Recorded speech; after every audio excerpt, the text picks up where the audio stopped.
So this is our main overview page. So this informs you that the Ontario Internationally Educated Nurses Course Consortium has developed a hybrid model competency bridging program of study to help prepare internationally educated nurses to launch their registered nursing careers in Ontario. So our applications period is open right now. So we are accepting applications, and we will close the application on April 3rd of this year. So it's about a 2-month window where we're accepting applications. And just an overview of what the program looks like. So there is an orientation module that students complete. So this is done online, and it's a module that helps students understand the policies of the program of study and just become familiar with the online learning environment. Then we have 2 English language, communication and culture of nursing in Canada courses. There's 7 competency-based courses. There's simulation labs, and there's clinical placement as well. There's NCLEX RN preparation, and a transition to professional practice course, which includes employment supports. So if you take a look at the information down here, it informs you. So all of the courses are online, but they are supported by in-person simulation labs and clinical placement. So for those 2 courses, the simulation lab courses and clinical placement courses, those will be in person, but the rest of the courses are online.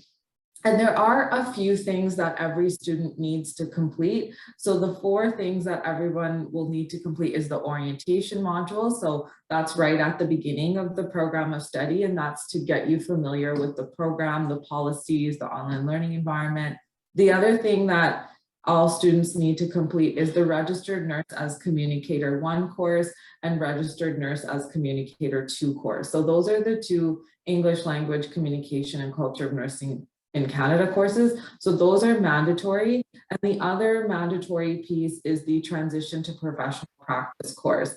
The rest of the courses and the NCLEX RN prep is a part of that transition to professional practice course. So all students will be taking that. The rest of the courses, specifically the competency-based courses, you only need to take those courses based on your letter from CNO. So it's based on your competency gaps, and you will be informed about exactly which courses you need to take when you receive an acceptance letter. So your application will be reviewed, the letter from CNO will be reviewed, and then if you're accepted into the program, you will receive a letter that says, you know, these are the components that you are required to take. And as I mentioned, there are some things that everybody needs to take, and then there's other things that you only need to take depending on your gaps.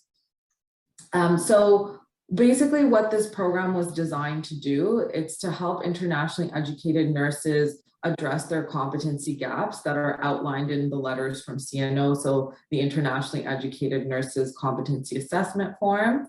So students who complete the program, they should meet the nursing education requirement, evidence of recent practice requirement, and become eligible to write the NCLEX.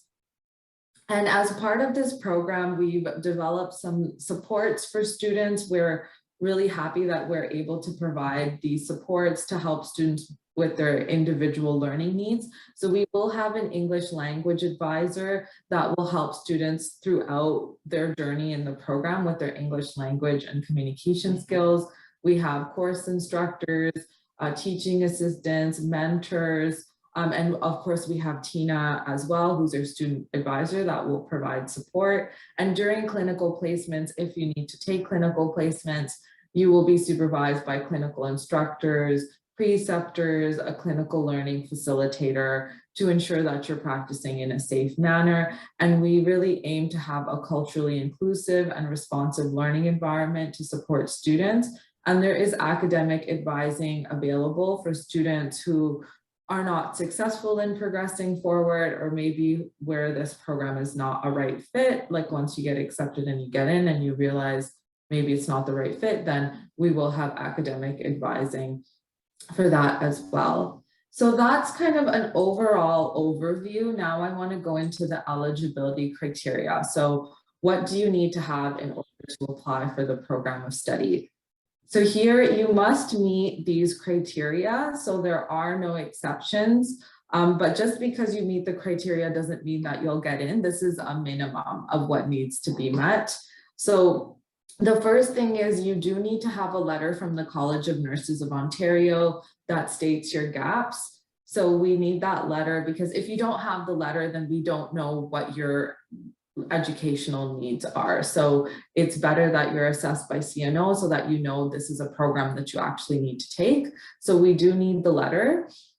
You must have a current open application with CNO. This is very important to ensure that once you graduate, you can actually register with the college. If your application is closed, you might take additional education and then have to start the whole process of going through NNAS and CNO all over again. So we don't want that to be the case for our students. We want them to already have an open application with CNO as an RN, so that once they graduate, it's an easy transition for them, and we know that the college will accept them.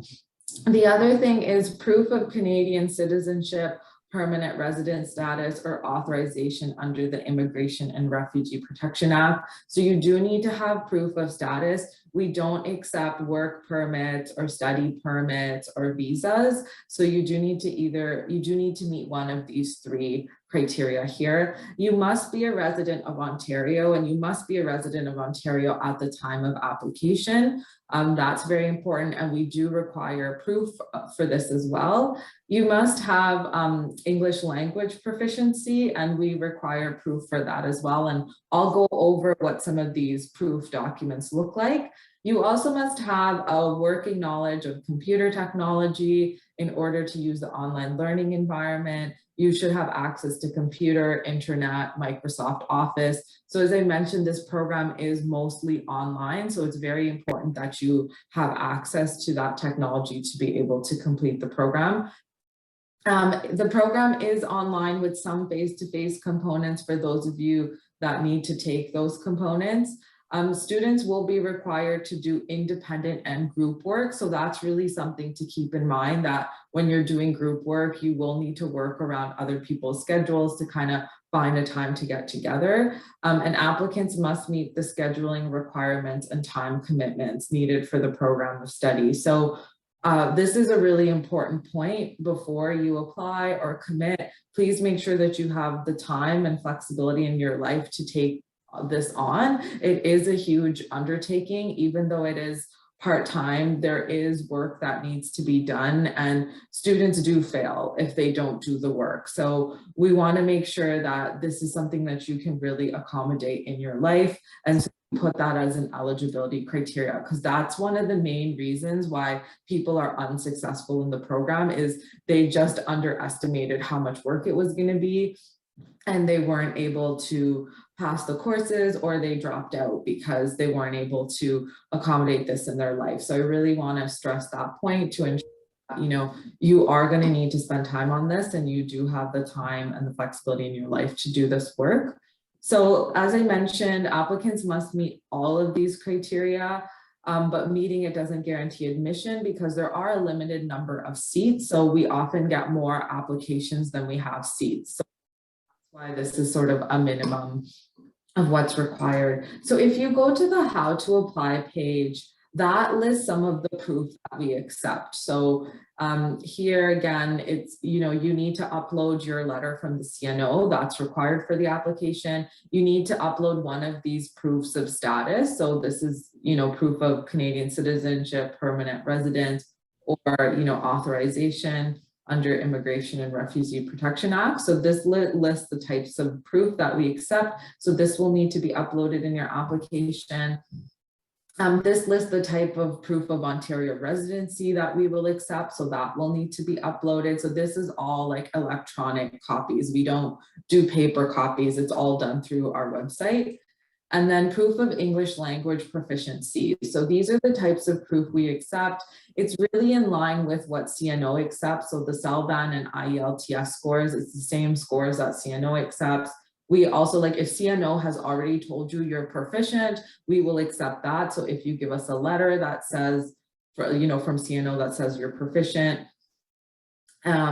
And also if you're a registered practical nurse. So if you're a registered practical nurse, that means that the College of Nurses of Ontario thinks that you're proficient in English language. So you would just need to type in your registered practical nurse registration number into the application form. So these are the types of proof that we will accept. And I'm going to take you to the schedule and tuition page now. So we have one set schedule. You may not need to complete all of the courses, but you will have to wait until the stuff that you need to complete is being offered. So as I mentioned, everyone needs to do the orientation module. So that's this year, May to June. So it's 1 week. You get 1 week to complete that, and it's online.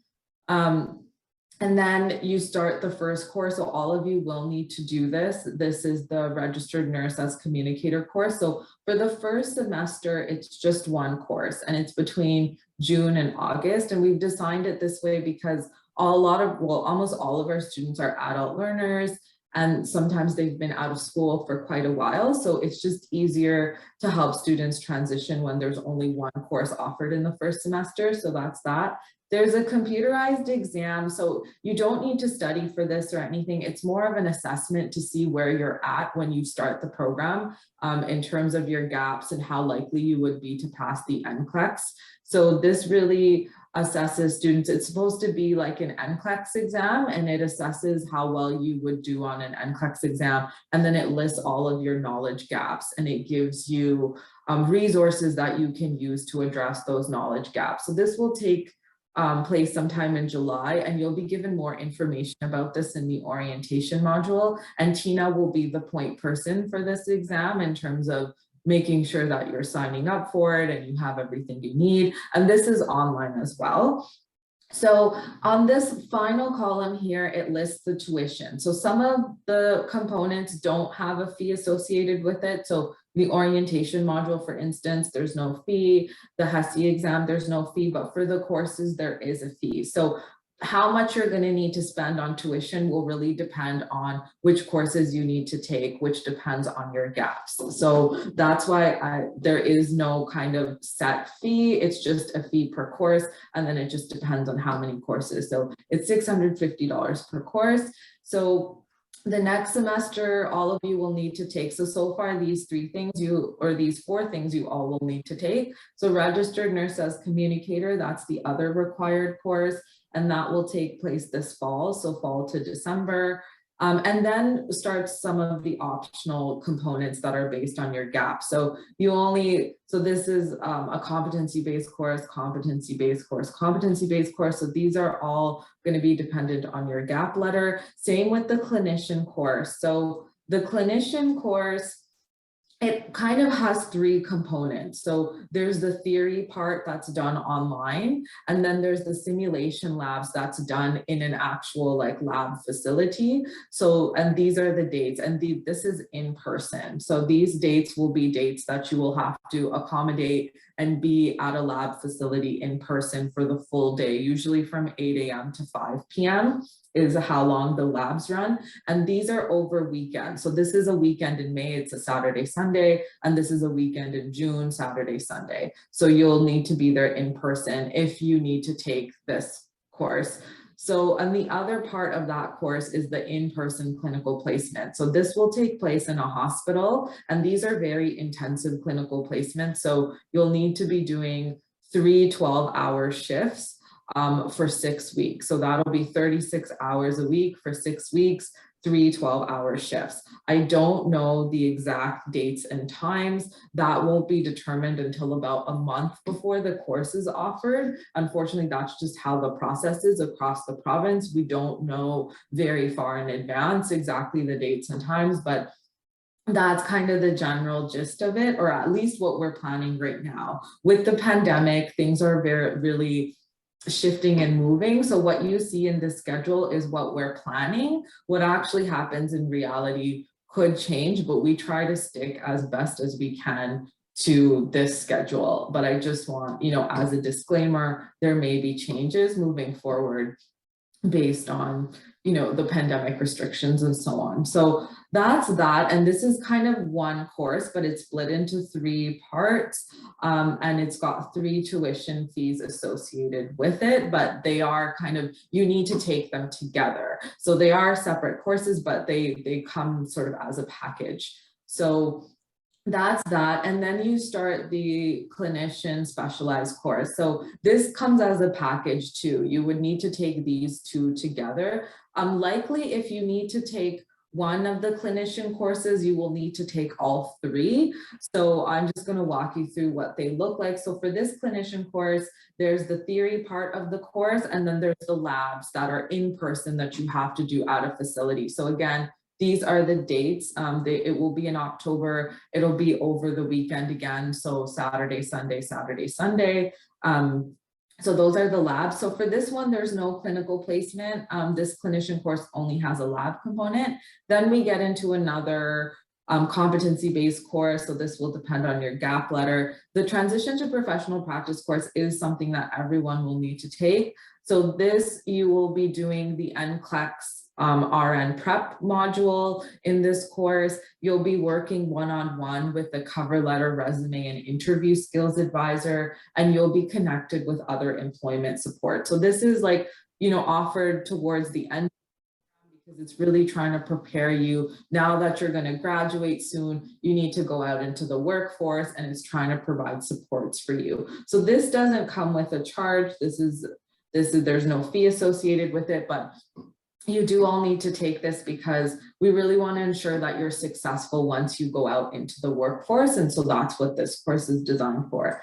Then you take the second HESI exam. So you took one right at the beginning to assess how you would do on the NCLEX and what your gaps are. And you're going to take another one at the end of the program, like towards the end, to again assess you, to see what's been your progress. So how did you do at the beginning? And now where are you at now that you're almost ready to graduate? What are your knowledge gaps now that you still need to work on? And how likely are you to pass the NCLEX now? So that's what this second, and again, there's no fee for this, it's online.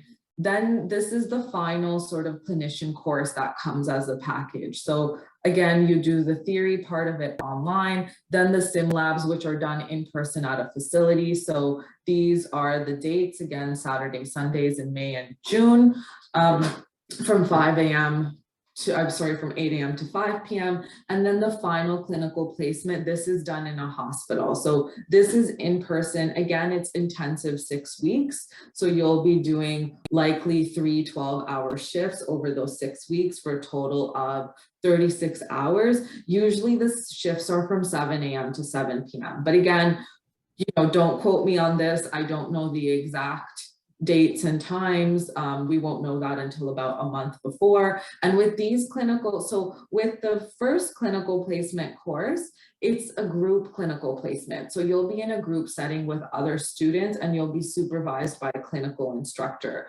For the final clinical placement, it'll be one-on-one. So you'll be working one-on-one with a registered nurse preceptor. And that's how these ones are, what the model is for the final clinical placement. So likely, if you need to take one of the clinician courses, you'll need to take all of them. So that means you'll have to take this theory, this lab, this clinical, this theory, this lab, and then this theory, this lab, and this clinical. So that's likely how it will work. They're all sort of prerequisites for one another, and the registered nurse as communicator courses are mandatory and prerequisites for any of the others.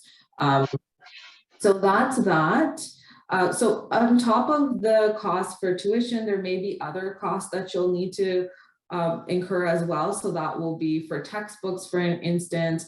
For those of you that need to take the clinician courses and be part of clinical placements, you do need to complete non-academic requirements. So those are requirements that you have to complete so that you're allowed to go into the hospital as a learner. So part of that is police record checks. So you do need to do vulnerable sector screening. So we need to check your police record to make sure you're safe to go into the hospital. And there's other non-academic requirements. You'll need to, show proof of COVID vaccination. There'll be another immunization and communicable disease form that you'll need to fill out that lists you know, that you have your TB vaccination and so on. You'll receive information about non-academic requirements in the orientation module. So, and Tina will help you. Tina's the facilitator for the orientation module, so she can support that for those of you that need to go into clinical. And also there'll be more information about that in your clinical courses. But if you do need to take clinical, you need to complete the non-academic requirements before the course starts. And normally you need to start working on it quite far in advance, especially with police record checks. It can take quite a while for those to come in, and you have to have that before you can start the course or start the clinical placement. So there's other non-academic requirements as well. So you'll learn more about that, but there may be costs associated with that and other costs as needed. Here's a blurb about the clinical placement. So it's just saying, you know, we know the total number of hours you need to complete. So for each clinical placement course, it's 216 hours. We just don't know the exact dates and times yet. Likely they will be in the Greater Toronto area for the group clinical placements, because we tend to get a lot of applicants from the Greater Toronto area. And since it's a group placement, we have to place you where kind of the majority of the students are. But in the past, we have been able to do placements outside of the GTA. So for one of the cohorts, we had a lot of students in Ottawa. So we were able to do a clinical placement in Ottawa, for instance. So it just depends on where folks are located and our partnerships with the hospitals across the province. But there is some flexibility, but likely in the past, they've mostly been in the Greater Toronto area. So just to keep that in mind, if you're like a one-off student that's from Thunder Bay, we wouldn't necessarily be able to accommodate you to have your placements and your sim labs in Thunder Bay. You would need to make accommodations to be able to travel to wherever the location is, and be responsible for any associated travel costs and make sure that you're able to accommodate that in your schedule. So in terms of funding support, our program is not eligible for OSAP because of the way that it's funded. However, a lot of our previous students have taken advantage of the Registered Practical Nursing Education Initiative, where they receive up to $1,500, I think maybe per semester it is, I'm not exactly sure, but you can visit this website to learn more. There's also windmill micro lending. This is a loan though, so this would come with interest, but this organization it specifically helps immigrants get loans so that they can get the licensing and training that they need to work in their field in Canada. And there's other initiatives out there as well. Previous students, sometimes they've had their employers reimburse them for tuition. So that's that. And then I'm going to walk you through the frequently asked questions. These are questions that we often get. So do you need to be resident of Ontario? Yes. Can you apply with work permit, student permit, or visa? No. Do you need to complete the entire program? So no. As we mentioned, there's those 4 components that are mandatory, but the rest are based on your gaps. Will the courses cover the gaps listed in your letter? Yes, our program covers all entry to practice competencies.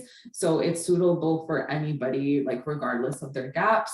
Do I need to provide proof of English language proficiency? So yes, you know, review the eligibility criteria on how to apply page for that. Can I submit proof after the deadline? So no, you're not able to submit proof after. Everything has to be submitted at the time that you apply. Will we accept unofficial scores for SALBAN and IELTS? So yes, you can send us your unofficial scores, that's fine. You know, will the competency bridging program of study help me address my evidence of recent practice requirements? So yes, if you do need to address that requirement, that means you have to take the clinical placement courses. So by completing the clinical placement courses, you will be able to meet the evidence of recent practice. This is the case for most people because most people need 400 hours. If you're kind of one of those rare cases where you need like 600 or more hours, then we wouldn't be able to address all of your hours because our program only offers 432 hours, but that tends to be the case for most of the people that apply. Where will the clinical placements be? So again, mentioned, we don't really know, likely in the GTA. will I receive a Bachelor of Science in Nursing? So this is not a Bachelor of Science in Nursing program. It's not a bridge to a Bachelor of Science in Nursing program. So this is really designed for people who want to meet their requirements of CNO and then go into the workforce to work as a registered nurse. If you have a desire to complete further education, like a master's degree or a PhD program, then this program might not be the right fit for you, because we're not really preparing our students for further education or for degrees. It's really to prepare them for employment. That's what the focus is. And at the end of the program, so what you will receive is certificates of course completion for each course. Our courses are pass or fail, so you won't be getting a transcript, with getting a certificate of course completion. The other thing we will do, once you complete everything that you need to complete, we will send the College of Nurses of Ontario a verification of course completion form, informing them that you've met the nursing education requirement and evidence of recent practice requirement. So that's sort of what the end products look like. It's certificates of course completion and verification of course completion to CNO. It's not a degree or like a certificate program necessarily. So that's some information about that. We talked about OSAP, so not eligible. How many applicants are accepted this year? So this year we will be accepting 100. So we've and we've been around for a number of years, and we keep getting grants, and every time we get a new grant, we change the program a bit. So you may be familiar with us and you may have applied before, but our program has been sort of updated and modified based on our most recent sort of grant, which is our funding agreement with the ministry. So for those of you that might know us from the past, we used to only accept 45, but for this grant, we are able to take in one group of 100, but we don't know within our funding structure, we don't know if we can take in applications again next year. So we really just for now know that we can admit students this year, and that's it. You know, we do hope that we can continue the program and continue to get funding, but we're unsure of that now. We've kind of been going like from one grant to the next. So for now, we know that we can take in 100 this year. So next, career opportunities. So this is a page that lists our opportunities. We don't have any at this time. Here's an About Us page. So I just want to inform you the universities that are involved in the consortium. So the universities that are involved are Trent University, Ryerson University, York University, and University of Windsor. So there are 4 universities that make up the consortium. So our courses are baccalaureate level courses, which is what the College of Nurses of Ontario requires. And these are representatives from the university. So Dr. Elaine Santamina, she's the representative from Ryerson. Dr. Kirsten Woodend is the representative from Trent University. Dr. Linda Patrick is the representative from University of Windsor, and Dr. Pat Bradley is the representative from York University. And then there's myself, who's the program manager. So you will have an opportunity to meet the representatives at the orientation. So on June the 3rd at 12 p.m., we will be holding a synchronous orientation session for the orientation module. So that'll be a Zoom meeting where you'll get to meet the team. We'll talk to you a bit more about some important information. We'll give you a chance to meet one another, to network with one another, to ask any outstanding questions that you have once you've reviewed all the content in the orientation module. So there will also be a synchronous sort of live orientation session as well, aside from the 1-week online module. So that's kind of the structure of our consortium. And then contact us page. So here you will find Tina's information. So it just tells you the applications are open. You know, please review the information on the website. Here's Tina's information. So you have her email there and her phone number. So if you want to apply, basically what you do is you click the Apply Now button. And again, it just, you know, tells you to make sure that you've registered and so on. And then you need to create a login. So you'll need to, if you're getting started, you do this. So you do a first name, last name, email. and you create a password and you submit. So this will be your login, and then the application form will be open to you. So it says here, yeah, so you would need to create a login and then log in to complete the application, review the documentation checklist.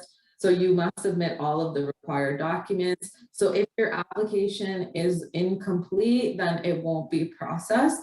And all fields of the application are required. So you'll be asked a number of questions that you need to complete. You'll have to upload documents. So whenever you're uploading documents, make sure you upload them in one file. So for instance, your CNO letter, you would upload that as like one long document. I know the letter has a lot of pages, but you would upload it as like one Microsoft document, Microsoft Office, like Word document, or one PDF document. So that's some information on the application. So that is all that I had to say, which was a lot. So thank you for listening, but I'm going to now turn it over to questions. So I see here, there haven't been any questions in the chat yet, so I can start monitoring those. You can also unmute yourself and ask questions as well. So I will turn it over to all of you who are attending.